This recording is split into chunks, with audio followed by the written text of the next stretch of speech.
Guys Biratnagar चाहिँ यस्तो डुबान भएको रहेछ नि आजको पानीले चाहिँ नि भन्नै के भन्नु हैन न कस्तो डुबान छ। सो हाई एभ्रिवान, स्वागत छ हजुरहरुलाई मेरो फेरि पनि नयाँ ब्लगमा। हामी चाहिँ दिदीभाइ आज विराटनगरतिर जाँदै थियौँ, इटरी विराटनगर गयौँ हैन। अनि हामी तीनैजना विराटनगर गयौँ। यो चाहिँ हाम्रो कीर्तनको देखिको ब्लग थियो। अनि हिजो चाहिँ घरमा कीर्तन लागेको थियो। सो कामहरु सकेर ओरेर हैन हामी रमाइलो गर्दै चिया खाँदै बस्दै थियौँ दिदी बहिनी हामी चाहिँ। अनि मलाई चाहिँ जिस्काउन मजा लागिरहेको हुन्छ कि बिन्तालाई। अनि आन्टी पनि खिर चलाए जस्तो गर्दै हुनुहुन्छ। अनि यसो एउटा भिडियो बनाइदिएको क्या। अनि गाइस मैले हैन चिया पनि बनाउँदै थिएँ, खाना पनि बनाउँदै थिएँ भित्र। अनि सबै कुरा सकेर चाहिँ मेरो एकछिन बाहिर जाने काम थियो। सो कामहरु सकेर म बाहिर गएँ हैन। अनि हाम्रो प्यारी आमा हो, उहाँ चाहिँ आमा भएर नि हामी सबैजना छौँ यो संसारमा हैन। अनि मैले खिर बनाएँ हैन, खिर बनाएँ। अनि मैले आन्टी र मम्मी चाहिँ भित्र काम गर्नुहुन्थ्यो। मैले खिर अनि छोला पकाएको थिएँ, गाई छोलाहरू पनि पकाएको थिएँ। अनि सबै कुराहरू पकाएर अनि म चाहिँ गाईघाटतिर जान काम थियो।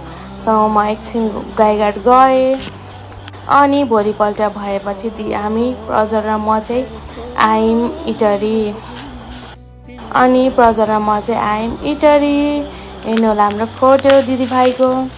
अनि फाइनली लुसीसँग भेट भयो। लुसीलाई हाई भन न भन्दै थिएँ। अनि एकदम सानो स्वरले भन्दै थियो, त्यही भएर मैले आफैले भन्नु पर्यो स्वागत छ हजुरलाई मेरो नयाँ ब्लगमा भनेर हैन।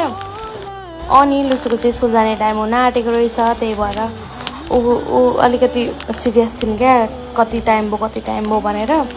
अनि मेरो भाइले चाहिँ खुट्टा थिचे जस्तो गरेछ। भाइ खुट्टा थिच्दैन भनेको थिचे जस्तो मात्र गर्छ। अनि लुसीलाई स्कुल छोड्न गएँ म चाहिँ। नो स्कुल नट, गाडीसम्म छोड्न गएँ, अगाडि रोडसम्म। अनि हामीले खाना खायौँ।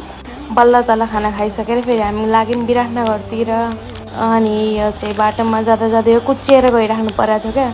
अनि हेर्नु न पानीको डुबान यसरी गाडी आइरहेको थियो हैन। अनि एकदमै डुबान थियो, त्यही भएर एउटा भिडियो पनि निकालिहालेँ। अनि त्यहाँनिर एउटा काम थियो। अनि यसो भिडियो पनि बनाएँ राम्रो देखेर। एउटा भिडियो त म बनाउँछु नै नि त।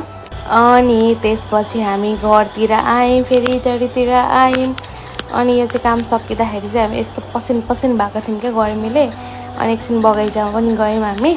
अनि नास्ताहरू खायौँ। अनि खाइसकेपछि हामी चाहिँ घरतिर आयौँ। अनि घरतिर आइसकेपछि फेरि लुसुलाई लिन जानुपर्ने भयो। माइजू र म चाहिँ लुसुलाई लिन गयौँ।